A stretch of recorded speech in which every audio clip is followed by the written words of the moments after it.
जय माता दी दोस्तों। आज हम आपको धन की देवी मां लक्ष्मी और विघ्नहर्ता भगवान गणेश का एक ऐसा दिव्य मंत्र सुनाने जा रहे हैं जिसके नियमित 108 बार जाप या श्रवण मात्र से ही जीवन में धन समृद्धि के मार्ग खुल जाते हैं। जो भी साधक इस मंत्र का सच्चे मन से जाप करता है उसके जीवन में रोजगार, धन की प्राप्ति और कर्ज से मुक्ति के योग प्रबल हो जाते हैं। यदि आप लंबे समय से कर्ज के बोझ से दबे हुए हैं, बार बार प्रयास करने के बावजूद कर्ज समाप्त नहीं हो रहा या धन आपके पास टिक नहीं रहा, तो भगवान गणेश और माता लक्ष्मी का यह मंत्र आपके लिए अत्यंत कल्याणकारी सिद्ध हो सकता है। विघ्नहर्ता गणेश जी की कृपा से जीवन के बाधा विघ्न शांत होते हैं और मां लक्ष्मी की कृपा से धन का प्रवाह बढ़ने लगता है। आपको करना बस इतना है कि इस मंत्र का 108 बार श्रद्धापूर्वक जाप करें या पूरे मन से इसका श्रवण करें। आप अपने घर, दुकान या व्यवसाय स्थल पर मोबाइल पर यह मंत्र चलाकर रख सकते हैं। ध्यान रहे, लाभ प्राप्त करने के लिए 108 बार से कम श्रवण न करें। यदि आप चाहें तो 108 बार से अधिक बार भी सुन सकते हैं। ऐसा करने से लाभ शीघ्र मिलता है। तो आइए अब पूरे भक्तिभाव से इस दिव्य मंत्र का श्रवण करते हैं। और हाँ, वीडियो को दिल से एक लाइक करें और हमारे चैनल रविंद्र ऑफिशियल सिद्ध तंत्र मंत्र प्रयोग को सब्सक्राइब जरूर करें ताकि हर पावन मंत्र आप तक पहुंचता रहे। ओम श्रीं सौम्य गणपतये वरवरदे सर्वजनं मे वशमानं स्वाहा। ॐ श्रीं सौम्य गणपतये वरवरदे सर्वजनं मे वशमानं स्वाहा। ॐ श्रीं सौम्य गणपतये वरवरदे सर्वजनं मे वशमानं स्वाहा।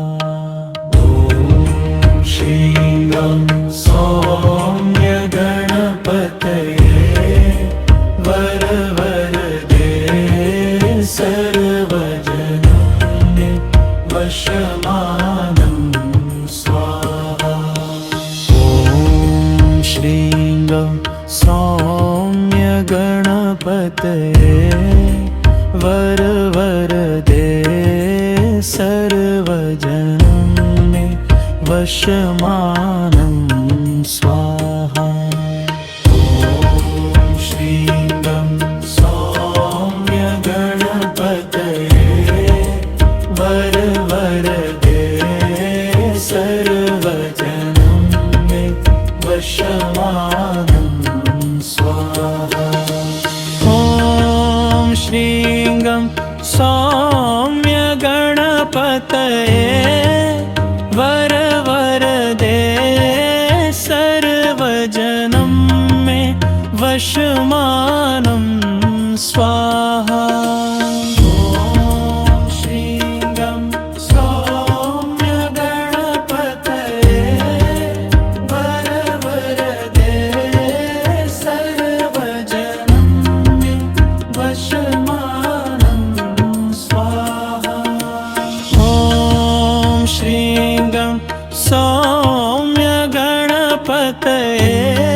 गणपतये वरवरदे सर्वजनं मे वशमानं स्वाहा। ॐ श्रीं सौम्य गणपतये वरवरदे सर्वजनं मे वशमानं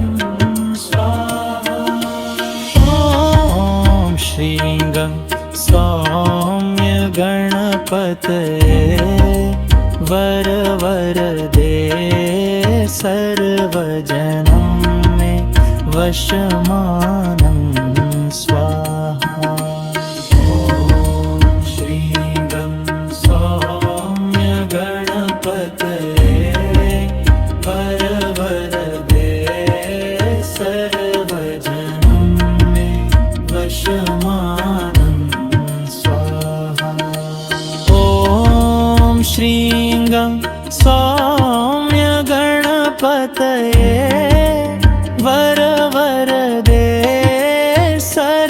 सर्वजनं मे वशमानं स्वाहा। सौम्य गणपतये वरवरदे सर्वजनं मे वशमानं स्वाहा। ॐ श्रीं गं सौम्य गणपतये वरवरदे सर्वजनं मे वशमानं स्वाहा। ॐ श्रीं गं सौम्य गणपतये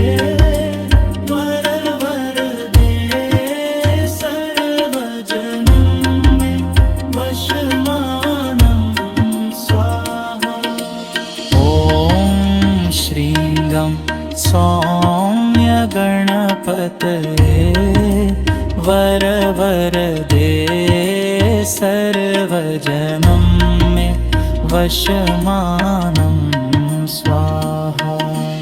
ॐ श्रीं गं सौम्य गणपतये वरवरदे सर्वजनं मे वशमानं स्वाहा। ॐ श्रीं गं सौम्य गणपतये वरवरदे सर्वजनं मे वशमानं स्वाहा। ॐ श्रीं गं सौम्य गणपतये वरवरदे सर्वजनं मे वशमानं स्वाहा। ॐ श्रीं गं सौम्य गणपतये वरवरदे सर्वजनं मे वशमानं स्वाहा।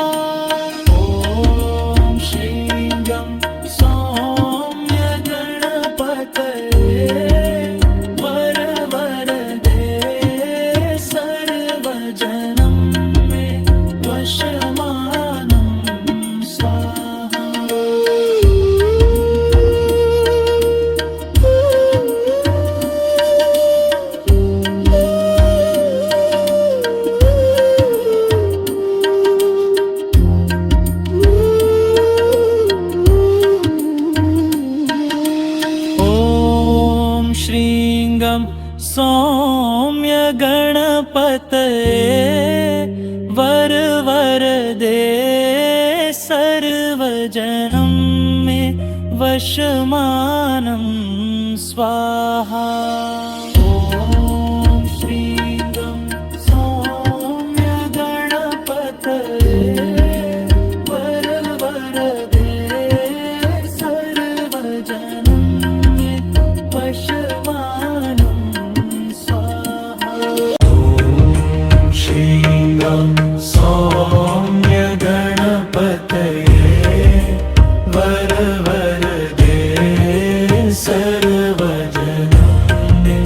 वशमानं स्वाहा।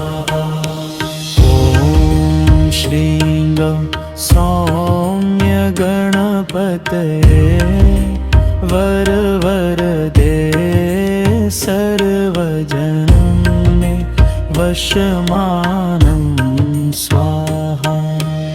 ॐ श्रीं गं सौम्य गणपतये वरवरदे सर्वजनं मे वशमानं स्वाहा।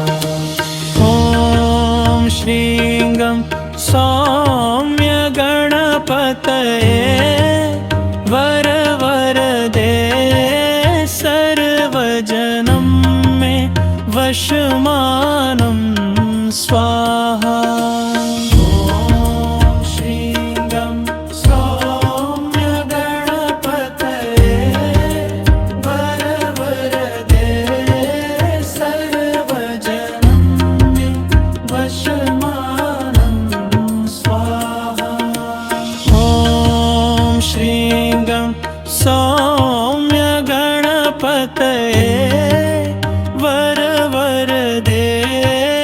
सर्वजनं मे वशमानं स्वाहा।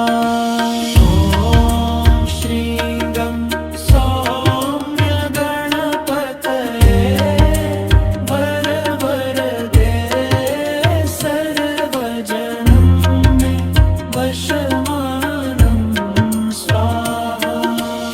ॐ श्रीं गं सौम्य गणपतये वरवरदे सर्वजनं मे वशमानं स्वाहा। ॐ श्रीं गं सौम्य गणपतये वरवरदे सर्वजनं मे वशमानं स्वाहा। ॐ श्रीं गं सौम्य गणपतये वरवरदे सर्वजनं मे वशमानं स्वाहा। ॐ श्रीं गं सौम्य गणपतये वरवरदे सर्वजनं मे वशमानं स्वाहा। ॐ श्रीं गं सौम्य गणपतये वरवरदे सर्वजनं मे वशमानं स्वाहा। ॐ श्रीं गं सौम्य गणपतये वरवरदे सर्वजनं मे वशमानं स्वाहा। ॐ श्रीं गं सौम्य गणपतये वरवरदे सर्वजनं मे वशमानं स्वाहा। ॐ श्रीं गं सौम्य गणपतये वरवरदे सर्वजनं मे वशमानं स्वाहा। ॐ श्रीं गं सौम्य गणपतये वरवरदे सर्वजनं मे वशमानं स्वाहा। ॐ श्रीं गं सौम्य गणपतये वरवरदे सर्वजनं मे वशमानं स्वाहा। ॐ श्रीं गं सौम्य गणपतये वरवरदे सर्वजनं मे वशमानं स्वाहा।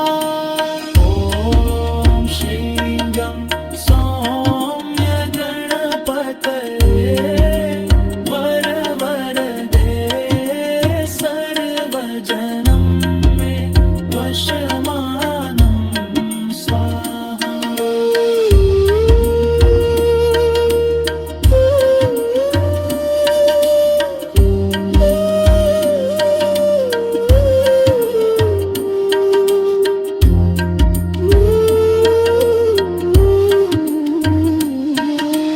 ॐ श्रीं गं सौम्य गणपतये वरवरदे सर्वजनं मे वशमानं स्वाहा। ॐ श्रीं गं सौम्य गणपतये वरवरदे सर्वजनं मे वशमानं स्वाहा। ॐ श्रीं गं सौम्य गणपतये वरवरदे सर्वजनं वशमानं स्वाहा। ॐ श्रीं सौम्य गणपतये वरवरदे सर्वजनं मे वशमानं स्वाहा। ॐ श्रीं सौम्य गणपतये वरवरदे सर्वजनं मे वशमानं स्वाहा।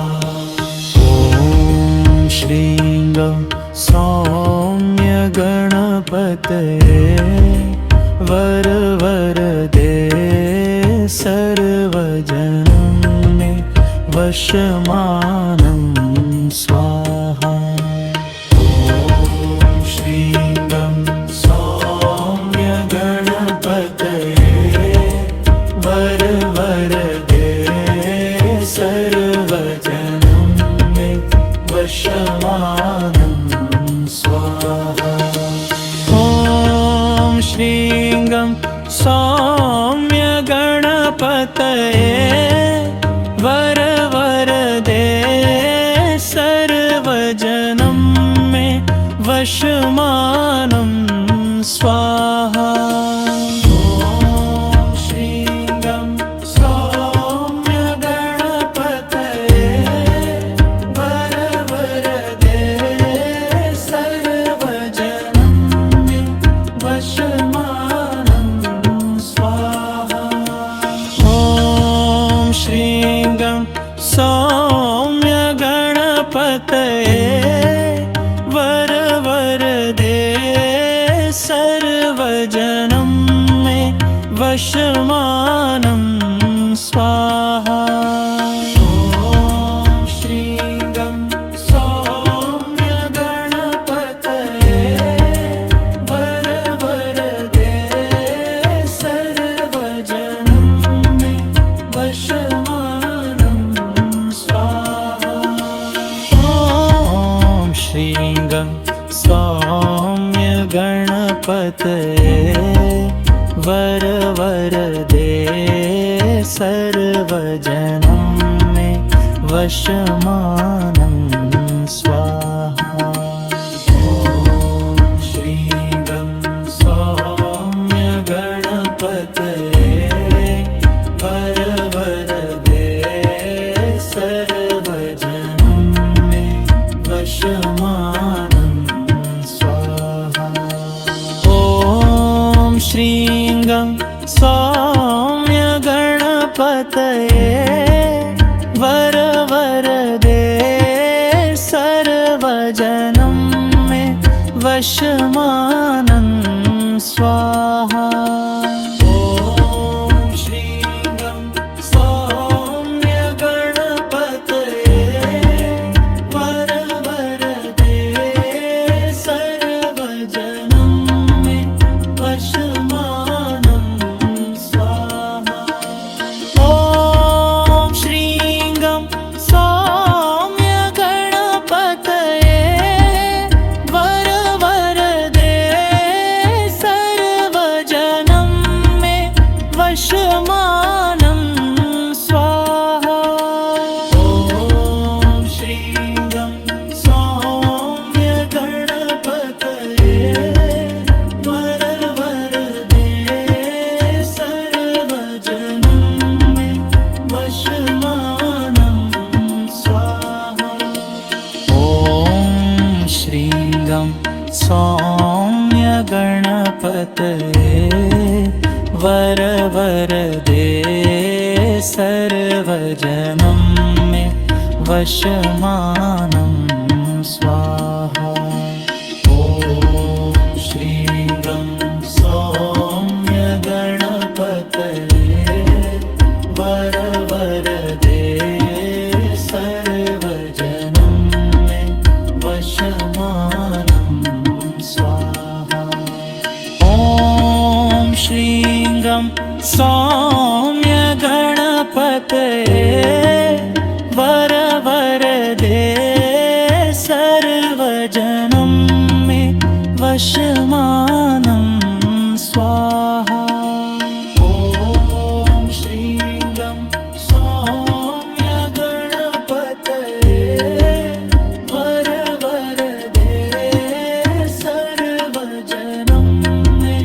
वशमानं स्वाहा। ॐ श्रीं सौम्य गणपतये वरवरदे सर्वजनं मे वशमानं स्वाहा। ॐ श्रीं सौम्य गणपतये वरवरदे सर्वजनं मे वशमानं स्वाहा।